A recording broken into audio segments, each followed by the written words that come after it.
Yes, alright. Abokuturebana mugamba ki Agent Alpha Promotions tukuletera trusted information country wide and erizoba turukuhendera omwaka twafuna omugisha again funa omushijo wa man MVP brand ambassador netbet kashikandebere bakwanika No vampire shopping voucher. Actually, Kacheche is the brand ambassador wa NetBet. So bakambeza shopping voucher y'emitwaro 10 because ni betting nabo. Two, kugira ngo Kacheche is a colleague in the hustle. So I'm just doing a free promo for him. So wori okoza NetBet yuji osibo mpira. But however, this is a reminder to Kacheche akanukoka video kamhero. Ni kweza promo yanjye no kuba attached na brand yawe. Akweza nyizwa za hwayo. We will continue betting with you, but visibility and exposures zakomera izoba. moving advert ogine nokutambura But neri izoba nakamhero. This is the last video I'm doing for them. Just kuba appreciating ngo omantu bona bo omega manager kambi mitwari 10 Alpha Music yampe mitwara 2 ndi kuzo mu Christmas. OSM entertainment kuna gambere manager Josh ngo bo tuba ku celebrating Christmas nganja ndi wota ku celebrating me MVP am celebrating it so gitereze na think twakasiniche za Christmas. However, Omega 256 niyo niza Kigali kureba Mavado na Shensia. Omega yize ngo nakuchikwata mwecho cya ticket so habwachi ndakwese bari yaba akumanya ki ekintu bakorera so aba OSM mwetereza so Kacheche niwe akanakarango kamheru ebya net betting meni nsiba nimwe mugawano endamo mushimego kamukande bamu tukakora erongo kurebere na Haze bakantomerayo nkangire kubanja ebahasa iyi Kacheche kagenda basha shura ba influencers abandi nabajya honare envelope ya MVP ra so bajya ngo tumeeting Ares Vegas so kunabe niyo mbari inzire bajya ngo aruno mukoro gwa Haze hika so na naba Haze bine kusima nkakiko because bara MVP hari mama ngo mukoro gwine vari mama ngo tugwa bafere so they were happy I was there mukoro gwa tamburo akubanya kugira nti niwe brand ambassador ndebere kozo umuntu yargayo yateze kishani na MVP umuntu atakuba ari unique wa musoso yatenaki most times ni bani manyanta ataka sente kareba. By the way nanka ogai mamweta is it Enoka ogwenoka kanshabitshani like people don't believe but Enoka sa Enoko ati MVP ntwe ni nkureba ni nkukiza mani nshabanteze ni gocho small brand so you people nyunkatina but I've cautioned the people abakumbuga no mutawoni yamba MVP ntukikiriza mu jatweze cy'ijwe MVP no if you don't have money reka kuntokanisa akwanduhire mumweni banyenda kwetambura mutawoni subarungire ko muka but people disturb me mutawoni yambarara so tingo no like no twikiriza MVP tutebeza ryaka ati nyoni manyine content burisha broka tuburiza reje kibuzo kirungi konka MVP no yangira kireje mureke kumanyira mureke kunteganisa hati 2026 na nyenda mbendi free but sa Enoch shocked me akaja temi vipi ni kushabe chwa bakachite ko mu frame weye tinkumanya but akanshabe chwani na nabanda batwe banshabe but is one of the top elites from industry abanshabire ngo MVP ni shabote chwani na gambera kamera na gambera Scofield na mantinya monte chwani Enoch atachitora muko bana nyokuronda hana ni manyante za netbet na Haze hoziriri ngokuna kushobora taro sent but MVP no muntu ari mu industry arukuba namanye bukutambura so far turiyo ntwinding up omwaka endongo yitu ya Western Uganda nkiwe music schedule omuntu atwireho abuildingire abantu abakiroho na hati bakora jo mu art industry abantu bakozere concerts music netambura videos bakora nungi so far not rating as Caroline yazinga here 10 now music ya Western Uganda I'm going to define it like this aromusikazi bamwita MK Crazy he shocked me ainecheso ngoromba cheta vimba nkani leo mu top 100 na chigimuri number 38 is an upcoming artist meaning has taken initiatives promoting music meaning the other artists are not promoting their work because what your songs okwenda kwemanya vari yawe you see how your songs are competing against others but when you go back okasigara TikTok ngwafuna challenges igana wafuna challenges ngitchikuyamba how are you rating against other artists in the industry for you to be competitive. So currently, music of Western Uganda, I can say the best are the best. The upcoming are still upcoming. Why? Because they've locked themselves to teachers on TikTok challenges in your musical growth. They are not putting their music out there to compete with other songs. And the challenge is ubuzuburyari these influencers who are currently in the market kubirwa who are lied kubihwa no kubihwa the followers they have on TikTok. But MVP niwe okurugayo iwe nka omuntu ari a mainstream media okarugayo kagira nti nomanya leka tu embracing digital era kandi omuntu yargayo akakora challenge ya TikTok kandi wabagizire nti ba embracing digital era tokura munono ba downfalling aninga nono bagarre nyuma. At what I'm trying to say, kino njizo shaping, I'm trying to tell you, when you're doing music, you're doing with so many people, you're competing. Teams are in the Premier League. Every weekend we see them competing for positions. Number one, in Sakaraseno Yaba, number one, Manchester Yarwana is at top of the table. So when you do music, you put it on the platforms where it can be rated against other songs. Wachireba. So when you go on TikTok, karonda ba TikTokers chikumi bakakora challenge bakapopularizing session, which is okay. But how is the song competing with other songs on platforms that are available as an open source for the public? Because if I'm new in Mbarara and I want to look for the top 10 songs in the region, I don't look for MVP because MVP will be biased. I'll look for a neutral platform that will guide me to give me the top 10 songs in the region to avoid biased opinions. 2, influencers by region. They are doing a good work, but for the wrong people. Kokuzowa influencer, asheme kugamba, yes, I'm going to yap about your music. But however, take an initiative, take the songs to mainstream platforms. So that my role, presenter wa radio A, wa radio B karabe na za TikTok. Nagamba cheshongoro, achironda chitera radio station ye. Not kugira ngo lifespan ye cheshongoro ne hwera TikTok. Wachireba. Because me I'm big on Facebook in Western Uganda. Wachireba. And I'm also big on TikTok. TikTok is not driven by how many numbers you have. TikTok is driven by the content. That's why you can find yourself in a content in a more views than your followers, which is unlikely on Facebook. On Facebook, usually followers must be bigger than the engagement. On smaller scenarios, mukshangachi, reach yaba nchi, but most probably TikTok algorithm yayo netambura munonga ha content and engaging content. That's why people who do no sense mushanga umuntu ine followers bana but ine 1 million pinned video wachireba so nyoka chenga life say kandi usually TikTok and no bwire bwinji bwo kukora busha. That's why more people get followers when they do live. Yeah, true. When they do live ushanga yaza live, how can you be on live for over 5 hours doing what? Omuntu nka artist nibajya to engaging na community yitu most especially okuba coordinating aninga ntugambana na fans bitu wagamba cha live so no advising omweshongozi taine kora live for over 5 hours ha TikTok.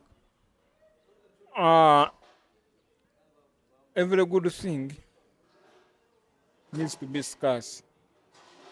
For it to have scarcity is one element of value. To be scarce, it creates value. The more you spend more time on live, people will see your weaknesses. But you have to interact with your fans. But it has to be restricted to a certain atom katujengo mpira. Baragudefiningira ngo guhera mu dakika 9. When it goes to 2 hours, it becomes boring, meaning you will go into irrelevances. But when you nibacheta kawa kanuzire ka restaurant yigongo, you keep it short. 1 hour is the best. You engage with your people, you discuss something, because hata interview twajikora in a time frame you're going to give me an interview for an hour. The moment we go into 2 or 3 hours, we're going to irrelevance. So I wouldn't recommend lives to go beyond an hour. If you are a brand, why don't shave niza kuba ndi live? By shave around kushabuka be live. Because attention span y'omuntu twine diversions nyingi. You're live nifuna WhatsApp message. You're live, maybe I'm cooking. You're live, maybe I'm driving. You're live, maybe the viewer is having sex. Atine bwire bokora ki? Kino ategereza omushiki ayogiza omushiki amaratanga yari transport yabura kwija yanyije henda bikireho. So you don't need to spend a lot of time on what? On live. Keep it 1 hour, keep it short, engaging n'abantu murazo gukora ibintu. I don't know simanye ekibozibozi kibaho. So people over time they get fed up. Tonta kinekisi. Omuntu nkiwe music consultant omu Western Uganda kandi omuntu abeerire oba artists. Mainstream media, ground, memory card, flash, library.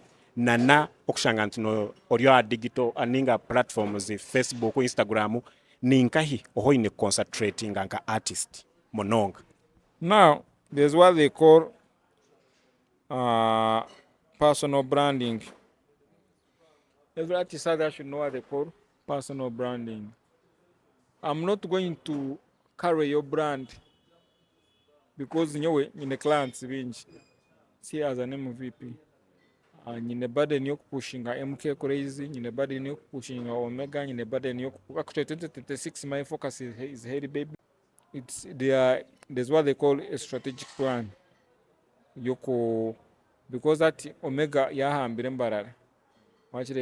Now I need to expand my influence beyond Mbarara.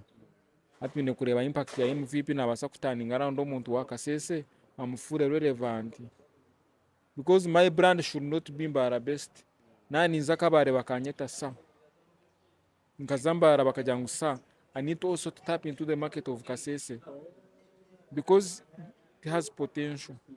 Atamana bakasese they are doing collaborations with people from Mbarara.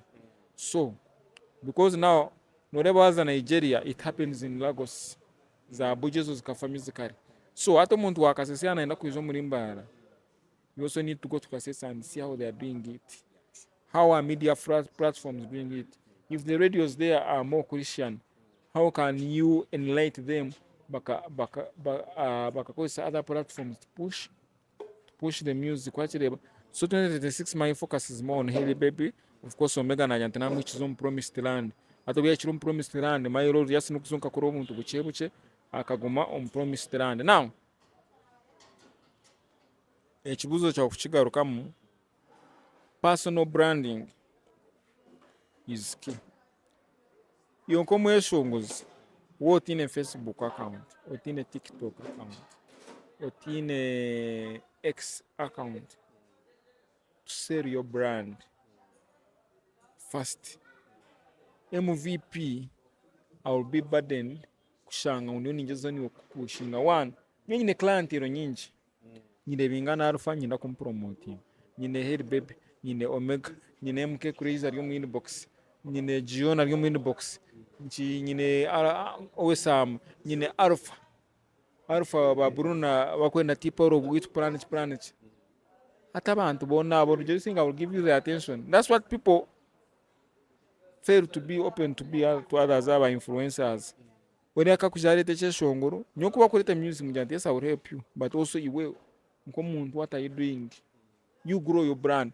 If you have an X app or an Instagram account, take pictures, share about your life on those platforms so that people have a 360 opinion about you. Ashobora kubatekayo niwe uri kurgayo kajanta anti yayiteze bishani nayoreke kibundu cyonga. That stockability is important for the industry to keep busy. Watama mweno Abazize mutabagamba obakagwa. Nibambara birombani ngambe ngumvipa tugambe no. Mugwene bintu byanyu. But why do you think Rage is still on top?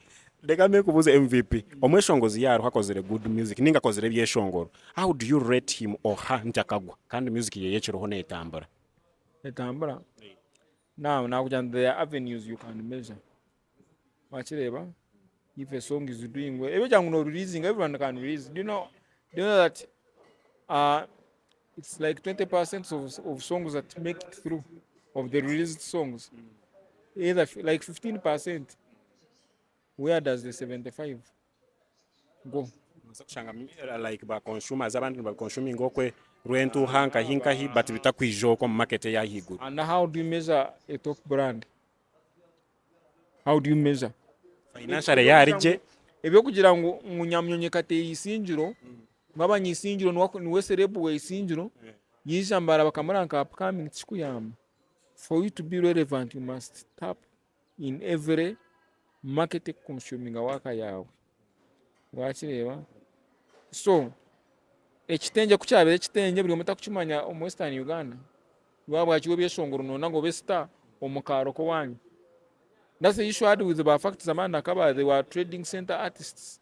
not trading center artists, region sub-region artists. No, Kabare is one street, is a trading center. Atera na chimwe na chisoro nanka. Akaza chisoro ngo bambinga stage entare ya kigezi.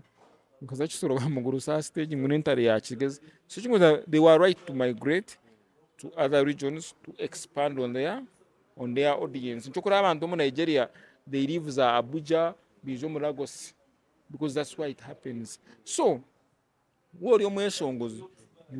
Actually, they should have gone back to Voice of Chigezi.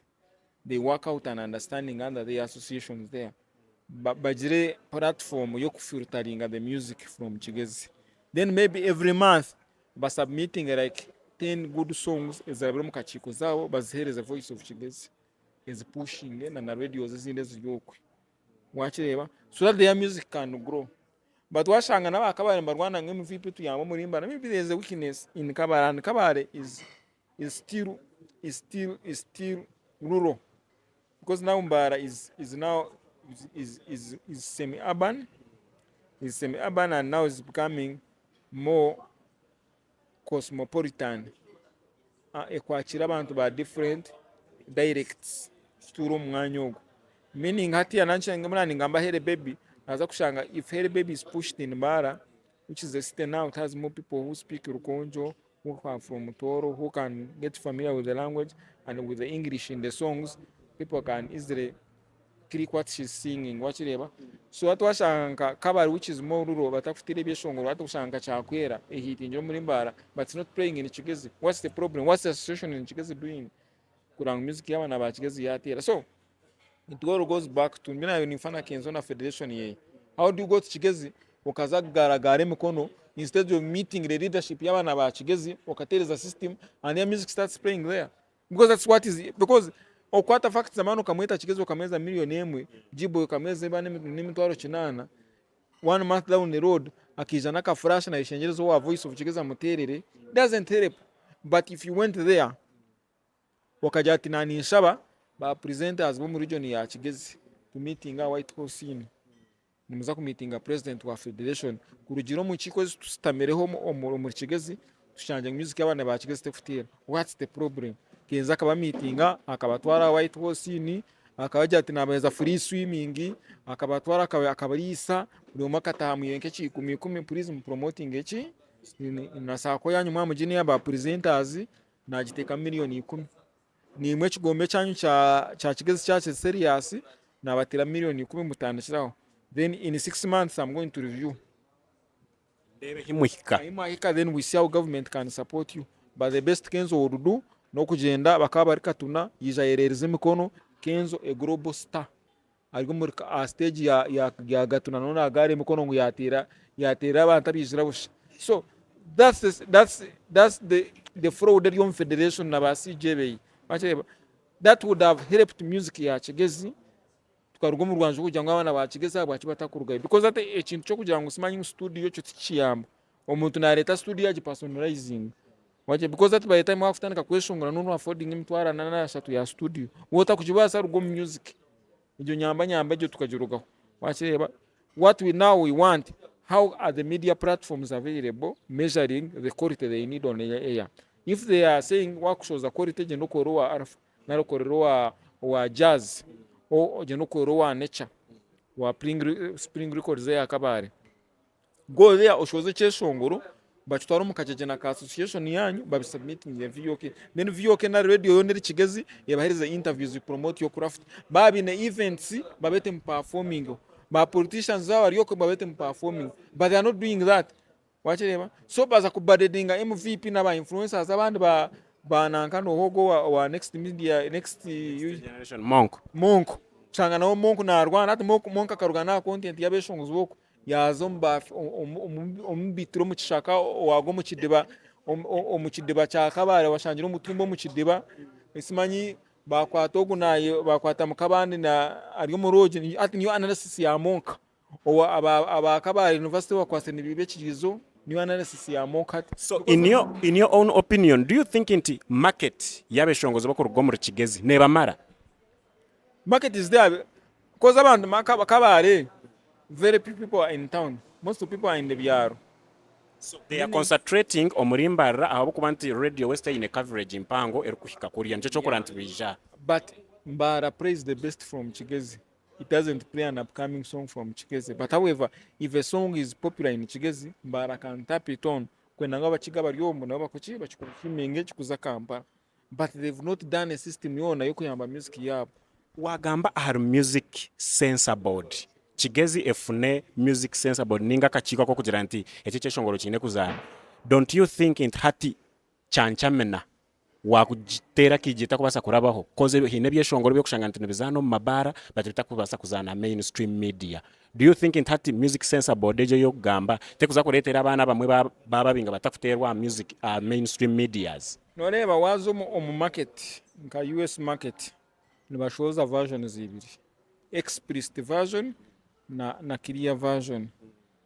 But omu ignorance y'abeshongozi bitu bamarara Western Uganda bayizera ikastayiro yizo MVP na mahabura ati wakora chanchamina akora version ekubasa kufutira radio na version ekubasa kufutira ki omubara but n'abanyachara bitu inengunu ba DJ tuba kugitera muki kandi yaza stage atere show abantu bakore ki bamusime so ejo tukwereka there's the hoop there's ignorance washanga mu industry yona elite MVP akwasa kuguidinga journey ya how things should go nacho it's a frustration. MVP okoine chitara music wargamu wako wahinduka music consultant omuntu nakuchira abana baba byo ground ninga beshongozi bitu the likes of Izeraikana na ba MK Crazy barakwikirire bakakugira nti ninyendonga yidinge mochi ninga oyinezara worya man bona bampikira nimba habura ha cost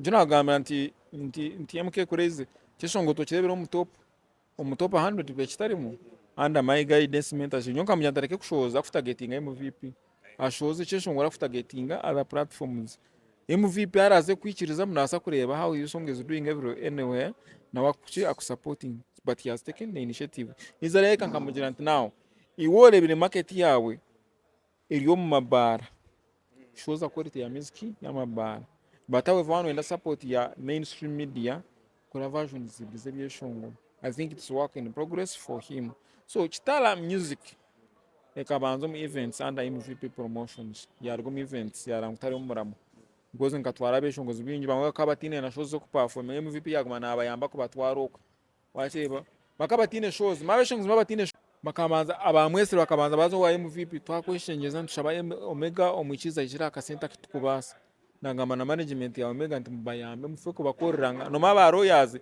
bine pro bono inobwiro bakorera busha na yanto Omega nteje yakata mu gikore nka pro bono ya industry koze ntatreve wa ikaho ushibikota ku perform job center bakwetera kata management ya Omega yachichiza MVP atori strategic ndamu bakore pro bono because abeshongoza amanyire kuzaza akata bo kureba nimishongora abusente bwa rais bamwe bambitaga binji nababatwire ba side dish babokwe kubariro kwa heru na side dish waturanaye namwe ngo baze auto amyatetkari nyine show actually zinji za shows za kate zo kureba one mushongoza natine show that weekend nara through the calendar they amango obwebwe natine shows afukujikwata nkomo eshongoze I'm trying to explain you this thing wale abeshongozi bakuzakata one ayi bamutera kumbukinga natinemu arisikinga agikwata.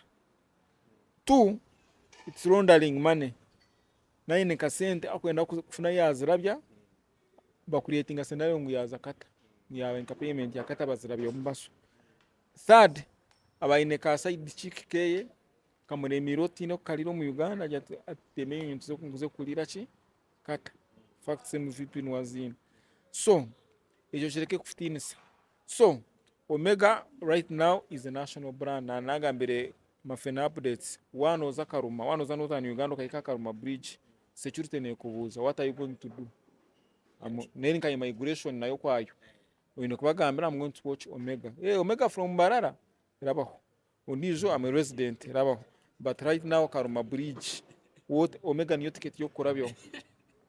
Kano pika munonge kintu cha Omega tora chate kakuremerera cause no ako batu washaga MVP chimwe biro kanagaho Omega chimwe biro kanagaho Omega abantu baza kutaminga nko muntu aine propaganda nyingi amweshongozi of which ite twine culture yitu nkabanyankore ntu the more you force things the more kumanya ntato gwarire oshanga nti nachi zaro kangubuza nakwereza fact na wanoza Karuma abasigaye twakubemereza yano bakubuza bat kariya ka Omega wanaga murayini yawo uri oherekiro ryari iwe hata uri centre wanoza nanga recent ngani za Rwanda kureba David ko ka immigration arabanyachara bakabarugire Kampala they were excited we are coming to see Davido in Kigali immigration bakanda bakubuza twereke ticket ya Davido nyuko na immigration abanyanta I've come for a weekend bare mu system barangumanyire kuja Kigali bushaka baramburize nabindi but right now one was Northern Uganda bakurira ngo rwo mu Eastern Uganda ticket kurabyo I'm going to watch Omega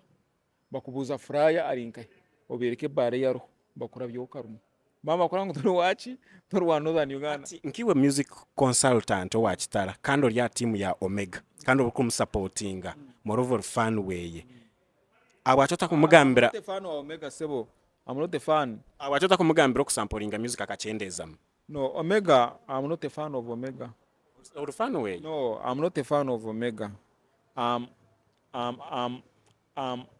a well-wisher for her music because no mushichoba yumba marginalizinga abashija bari mu industry wagamba top 3 artists or top 4 artists no gamba abashija babiri omushichomo wano gamba competition erinkaye no mushija no mushiki wakireba abishi onijo tokayongeraho ndijo notandika kwagura umutwe notaza kugamba ogwo jukangwa ine family ari umukonzi orango guno wari focused musically wakireba abandi bakuriyetinga fake accounts batarika kujuma Omega abwache mu VP nka brand eyemerizo industry ntakumwembembera ako Omega na mangwa nyine nine number 5 nine magwayo batabwache na still na bota kumugambira kusamplinga music akarekeraho no echo ine gamba every international artist na sampling actually you should appreciate muna sampling wakura ba shensia aine chishongoro kisya akasampling echishongoro cha Blue Campbell wakireba ichizo sensie go washonge you and me nichishongo shaka sampling music yake bateche yitu bakachihireyo cha umuntu umushongozi wawe bachipuringere down now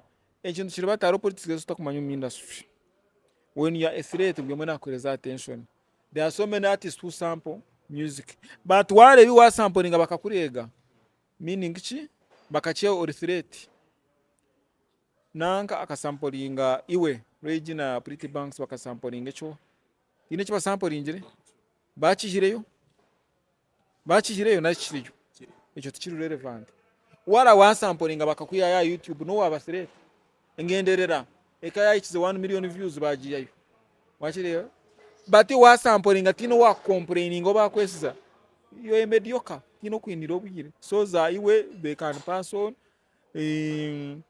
na cheche shongura ibindi bakusamplinga basamplinga music so we should embrace creativity na chine chinabe ningamba why you don't want the copyright law yamara kuyija neza ku affectinga upcoming artists uri omuntu ori na promoting cha copyright law nogo muntu wena atachine kisya akwena ngo ari abikuru but the moment you let the industry free abantu bakaba creative aba samplinga aba kopana aba bibe byeshongoro industry negumere busy with the music because the industry is about who has the energy, who has the potential, who has the connections, music katambara and wakatero muziki bya copyright tukabiteka harwa. So iwe nka MVP abeshongozi bona ntubagambira nti baze omu music business kweyabayi bakubasa copywritinga music yabo bakafuna mu royalties after.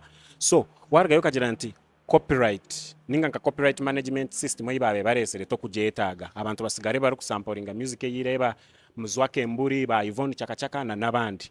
Don't you think nti noremeza abeshongozi aba kusigara bari kusigara kuba turi kubakorera ka wash after yafuna ekizibu ninga yafuna oburwire ahakuba abwenshonga bwa kintu twetaga nti copyright ebeho omuntu wazo mu studio kakore kyeshongoro kirungi okateka hamani gawe kachipushinga ori kutumanya nti watch building from scratch nkiza kuyamba nti kyeshongoro nkikutambura but wargayo nkiwo omuntu atwireho music technocrat okariga kagenta copyright ingine ho buzubu. That means nti no yetaga abantu basigare hariya ahari get correction obusente mitware 2 mitware 3 but in reality batakuza kwetaga like after music what next.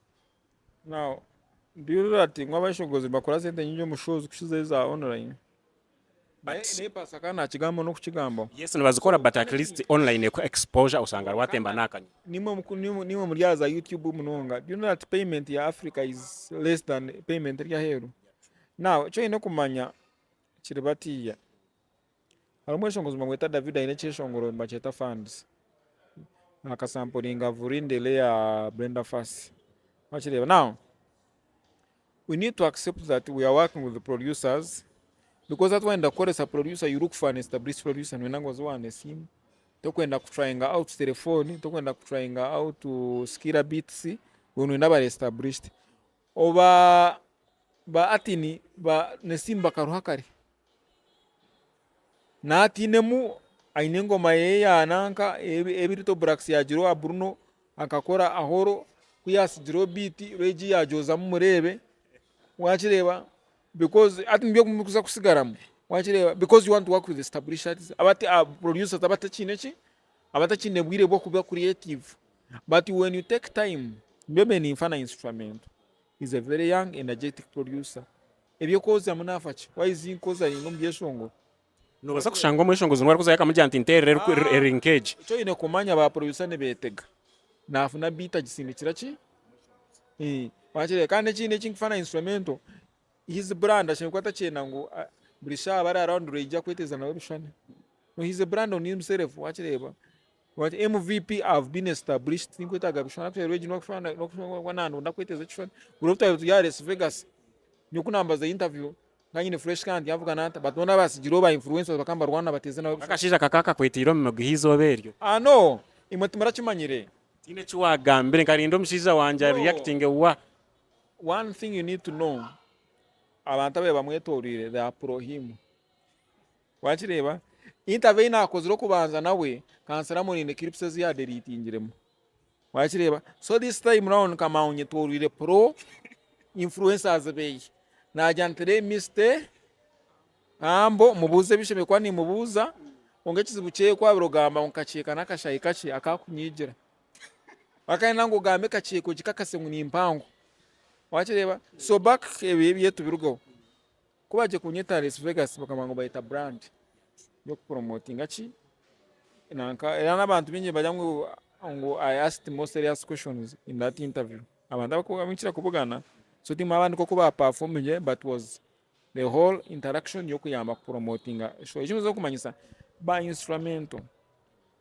ndi bagenda bakora beats bastandi kazisindikira ki abeshongoza ati nafuna track anungi jo gikangemu wachireba akashoze cyeshongoro cya yebare ecyaka cece wawura yebare na flow yacu nobura ngune ya ninyinigana wachireba ebe no gamba ngo areke kusamplinga enyinigana ro ijaka samplinga mu cyeshongoro ekigambo cy'inyinigana kacyo mu cyeshongoro cya Ambroid cyatuza wano gamba byo kusamplinga ifingo buzubu ya producer wenka produce izo kumanyisa let people be leka bakore bakora so nyizo kumanyisa nti ba producers abaro they should be creative on their own wachireba they should be creative on their own by taking a time they are young go to instrumental creating from scratch go to telephone go to zag beats go to skira beats they have all the time but the moment you go kazo Bruno na ruhire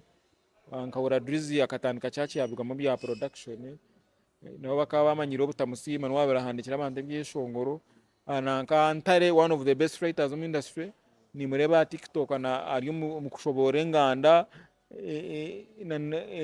obusiguko bw'abachwezi bya music bikamutama ko bakaba batakusima kandi keceshongoro ko Ntare is one of the writers abakozere keza na EP yanje ya Julia Music nabe kahanikire bazakara music twakusima hata ngiye mu kushobora obusibuko bw'abachweza TikTok so ezo kumanyisa niki nti people are sampling because producers are sleeping the established ones by the point of satisfaction they are not creative so let them work with the fresh producers kandi mwe ba fresh producers mureke kwesi ba JK's okawure JK's na sampling no buya ya sampling yeche cyareyira akana sampling ngira chuma but at least it was somehow better wachireba so muronde ba producers abasya in 2036 bakorera ki music iwo muntu atuyiro mu industry especially ya yitu ya burengerwa izoba abwachi consistency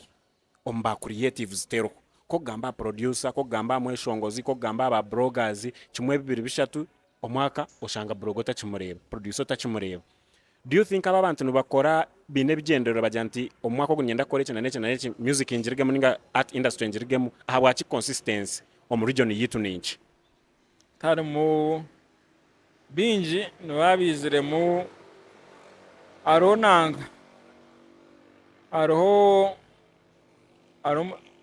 aro mushamba mwita brother Wilson agwa abaryo wa Ergon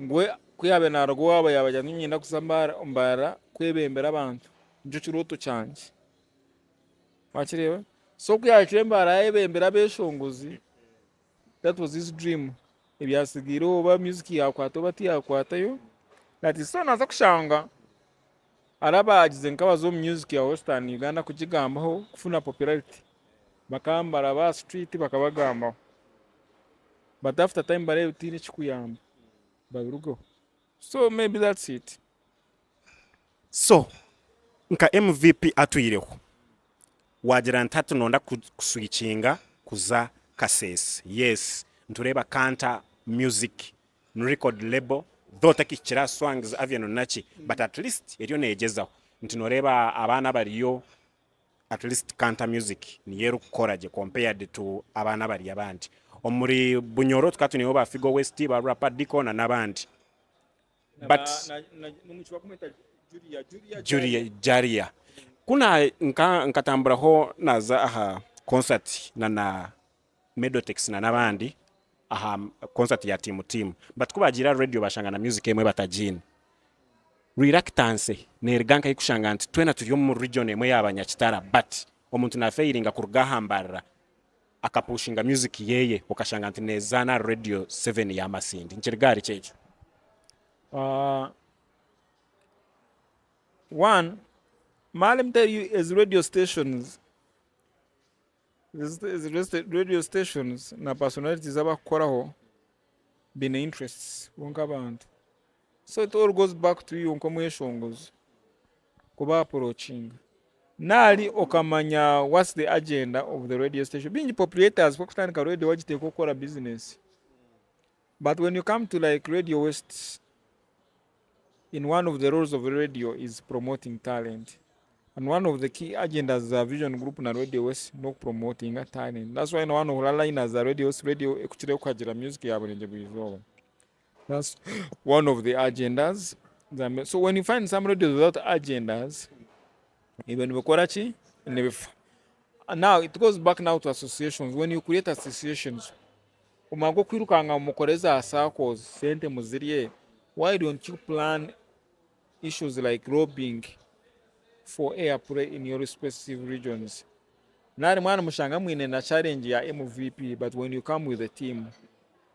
and you have a discussion with the MVP naza kubagamira ka challenge imu face because now when artists meet individually they go with different speeches MVP na kunda sente MVP na but when you approach him as a team on leadership yani MVP twebyo mu chiko twatisa bate na bate MV pakuga nano muchine MV mujengo abo achi music etakuterwa nka radio what's the problem bagenti music emukushoza teine chi teri ha standard no enda standard there who should we work with or what partnerships can we work with you na radio west bagenti actually radio west na ine echiniro every year but in association bazaja temu vipintu twinabeshogozi 20 turebere ibintu music inungi twandisha banka radio west mwana mukore bichinhiro abeshongoza mugume mbahereza just amajuta narito nka leadership twasharaho ngabeshongoza mbaguma performing abusha but music yo mugereza exposures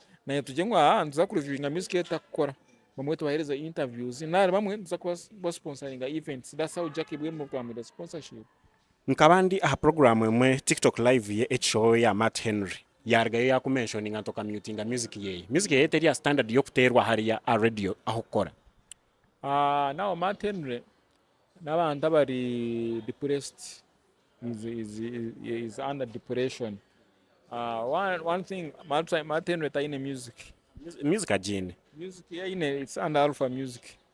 Are you aware? Yes, that's true, but again copyright yo performinga na no kujiplayinga tabarazimuyihire that means na still na chifunam ekino ni kugambira the music is for Alpha Music. The music I'm playing tibye mizano is for Alpha Music. Wachire wenko muntu akashoze cheshongoro recently chabe chibonire wenko muntu nbacheta one of the recent it was a very good song nkachura UBC West na gambira mwana wa UBC West. That's why I tell you I listen to different radios yachi insindishira nbacheta ba Wendolalen and what nyine shonga. Why do you think I know it? Ombeshongo bione bya shonga yari gomaro for music. That's one of the songs I remember. But the other songs simanyembo he tibye mizano those are songs for Alpha Music. Martin wetaine beshongo bye. Shana mango tree ne Alpha Music. Cyabanze kweshonga Sara. Wachireba. Echochi kandi Martin areke gambe suwa Martin rogwe bakambinga yabe narara na mehereza for 4 months atakushefera. So you should be appreciating na nakora mistakes ga MV pashe mekwa naho namano kunama wakugambire nkamuhereza for 4 months atakushafura yanani mbiha kamuhereza yabyama konko murumo wagumaraho nagumaro bata omurumo kwa ndongo ye omuru no na nyanti nintera ijorari ni jorare no is just something I play that song no echimine kumanya I have no contract obligation with artists to play their music. I choose from the songs I get. I look for the best and give it exposure. Unless a radio station has an understanding with an artist, shange music into Kurachi, kane chindi echibine kumanya, it's always an artist who gives us permission to tell music ye. That's why nakugambira the music. Aichi music eyimfutere ya zatibye mizano ya Alpha. Na nature ijorare nkachitera irigare on that same platform katwine ho DJ Sky yabuza Shine omukiga ariko mujya nti tumuku appreciate like tumukutera music yitu DJ Sky yamgira nti music ni mugiteka streaming platforms muteka YouTube ya janti yes Shine yamgira nti nywe the moment na uploading echeshongoro tinyine kuronda kuchiko abwachiwe no yenda Matt Henry achikusindikira email kandi wafuna notification into Matt Henry ya releasing echeshongoro kandi na radio format yawe urukureba nti nikibeating achirukurabaho ubwo mwishina mugambizi na but I don't want to make her relevant. Now if you are an artist wa maremyaka over 10 years in industry and you failed musically because one of the success stories is our music nokushanga you're playing everywhere. You're playing, that's a success. Wachireba. But you're more popular omukavuyo. Wachireba, you're more popular omukavuyo. Wachireba. What do you lose? That scenario ya Jack Kazire. No matter I've been so long in the music industry ya Western Uganda and neberemu obutendo bwingi. One day nkani yo mu vibes. Jack Kazira kashuze chesho ngomba cheta John. so chibonire video nunjaka zira kitiye musenda jaka zira heza DJ no ha DJ wabari mu box ngwa kiteri yameze bane chebiri DJ atera music abara kutekesha ngo BPM no sheke takishye jaka zira na boyfriend we bakanyegera still ba tugaruze imitwaro kitu yebirecu. So the problem goes back to abantu mu approaching. Maybe they don't like your music. You're lucky you have MVP who's open point blank. Yente chifire wachireba. So why should I reach the point yo kusitama na boyfriend wanje tukanywa tukasinda tukalindeshesho ngoro kikabara kufutera. Wachireba. So it's always the responsibility. Right now, Swang's Avenue is in Chilibeshongoro bya Vinka, ba Nwaji, ba Chitaka. Actually, Chitaka manager when wava na chizi Peterson manager when Nwaji na chira kunsimcha music, Azawi ba ansimcha music. So who is you kujango shokota kusimcha music? sumechi zibuchawo MVP iwe nonda bachikusindikira email kandi abeshongozi bitu bakegere email nibamanya WhatsApp. What are you doing in the music industry? What my email? Actually, email is a professional platform. WhatsApp is not a professional platform. When I talk my email, wamlinga. No, you're in the wrong place. Yeah, is in the wrong place. So actually na mata in kusima MVP because I music ya tere no ya funire anana kusobya kambre ka kaneke ko murumba awakate. Those guys I know them.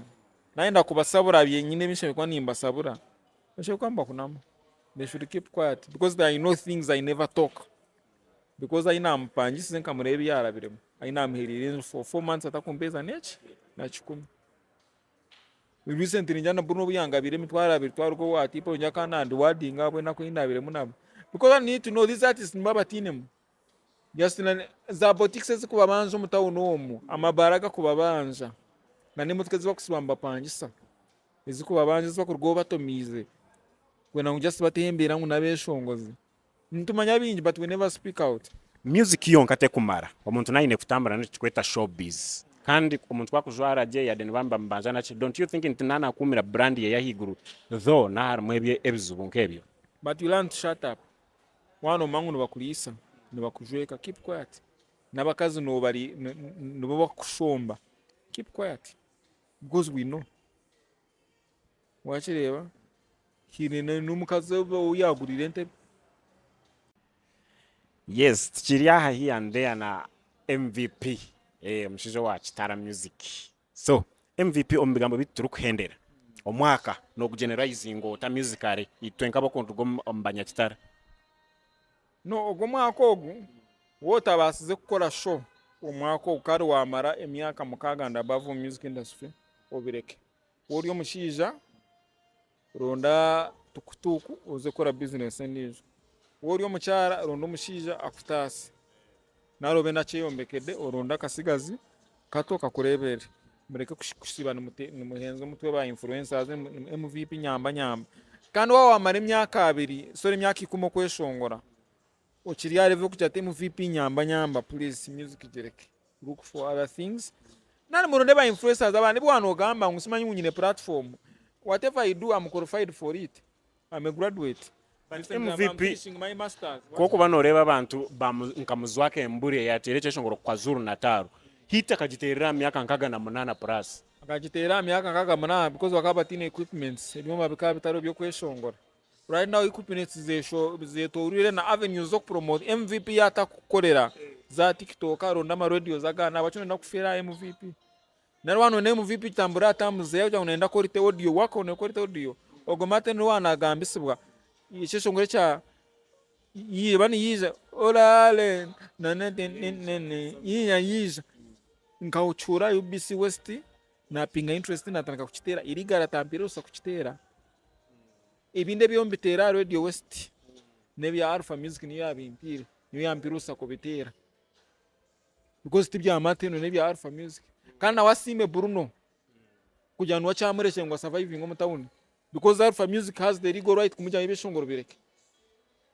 performing abatabitera ready nari wako performing one booking wa million name 20% 30% ne ya Alpha then ore yanashobora kuteka obukirip bw'embaga because bamwe bareho obukirip manya percentage yitora because tibyeshongoro byeye bakireba so areke gambisibwa nari we aransimire ki kaniye nabe mutwara za mwizi ine no bamwibaho na wareti ye turi mwizi mutwira akanyasi ku performing aine tibemeza niye naji promotingire nkaye mu VP ekakwata yi wakireba we ombyare shongoro yona yarasimira akajete mu VP kwata naruka kuba nariya byamame byakurya aya nabirya akajete mu VP ninkusima MVP kiniho kindete MVP niho kindete because umurimo gwe yabira nakora at first atakabire standing ngoma wakireba so areke no kungambisa kuri mateno bwenu we aka video kakareba na ba bosses banje bakakansinikira office mu yagamba ochi ba na yantogo mu rugo is depressed zimeza ati mani mteri abantu kiba ekibine kwebwa at Radio Western bambuza how many songs are we playing from Western Uganda. They don't ask me how many songs of Martin are you playing, how many songs of M.A. Crazy are you playing, how many songs from Western Uganda. Music no jitera kurugirira radio format yanyu.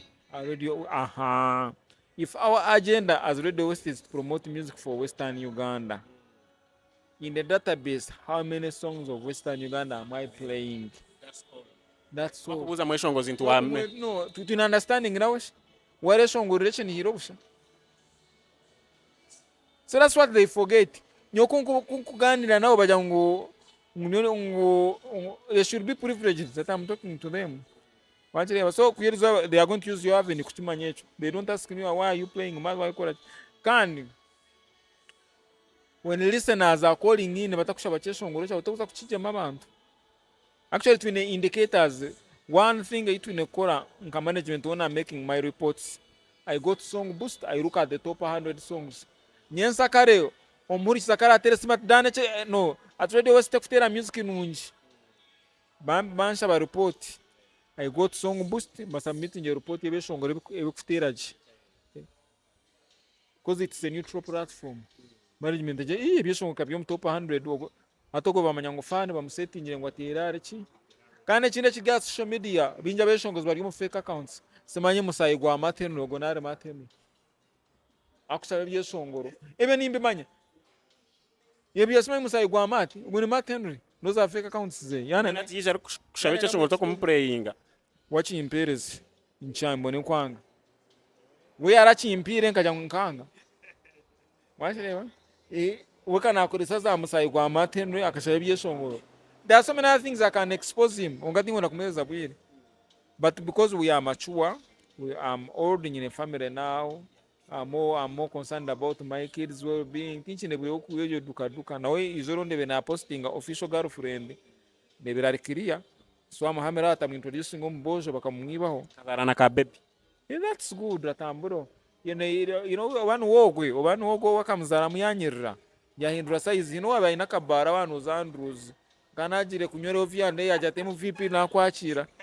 Bakabine bara akaine bara ni promoting amate no ine bara wanoza nduzi okwenda kukwata okuzo mu bypass ine bara rya ryo mu container cha green kana arabiro kumuhagira akataro ngaje ku supporting omucyara we kozi namanya na ngantwire Subaru ikawa mwanya so tingumanya yari wogwe nari yango nijo tingumanya so na yanye gendesereza yanagambise bakana expose him ni mumanyaji. All right, yeah, na Daniel MVP. So tell us. The number one spot omunimba ahana aromushamba mweta manager answerem na wona anwanisa management ya so ekampiriza budget yemitwara 2 buri week. Answerem nana complaining MVP kuta kumara sente zawo maybe budget ya utuchikatinga tuchiteka ari 10 myantisewo ejo ni privilege yanye ka MVP.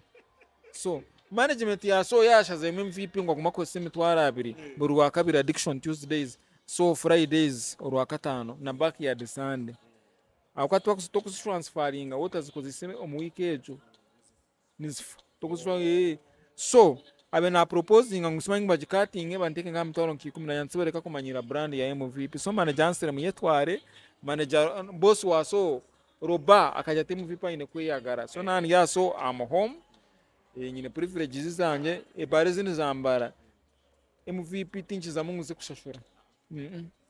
So is my location. Nibansavinga ombwire na nejo complimentary yanje nabanywana banje babaruho. Nimwe nimuchiringa turya tushemererwa. Njora na show yanje nageresera na no mushomona nagurese next year, it has to be here because it has been a place ekuvaluing brands industry. So nimabarebe ba Alpha Promotions mwebare kandi naba influencers abambarugayo ba Golden TV, Home TV, ba ADM Media, ba Moyo TV, ba Kurambiro Media. I'm getting them off head because I follow them. Wachireba so chinkubashaba muhereza abana basya cyaza mureke kwirukira ba established. Wachireba nimumbahereze nkagambira Israelika mubare kureta kakuriyo kugira ngo buri big stage noreka styles because you create talkability around your brand na music yawe yefire but branding yawe nekora ki I'm saying na music yawe yefire bambaje ngo efire but you create talkability. Wachireba aineshe ngoro mbacheta ondoho bakuru it's a good song nchizana a big radio zone region so yokore bya ncyancamena bitero mu mabara bitero mu bufundo kwe then ojo min nchona ni kugamba ucho MVP na kwa advising koreche shongoro for radio koreche shongoro che bar amaredo zigangatera na ne baro beno hamba music etambure you all coexist izareka yakuvuga na muganiro umuntu kureba akaza kutere kucenda ngugo nwakure mise yet there are so many radios on region. Yes, nkukutatsiri in Alpha Promotion to sell trusted information countrywide. MVP no muntu ayabanze kumpa interview ekatera numbers zamani ekatambura abantu bakabare bakanyita buri mwesho ngozwena kajanti nyenda kwa interview. So thank you so much and omu Western Uganda I think ntuburamu ba music analyst nkaba. So ombigambo 10 byagamba iwe just kare wa takumucengaje twaramu bigambo 10 ninga 20 byasigara iwe birekera. So nko twaturi aha Soho Terrace aho muri Mbarara for now. See you next time. Bye bye till next time.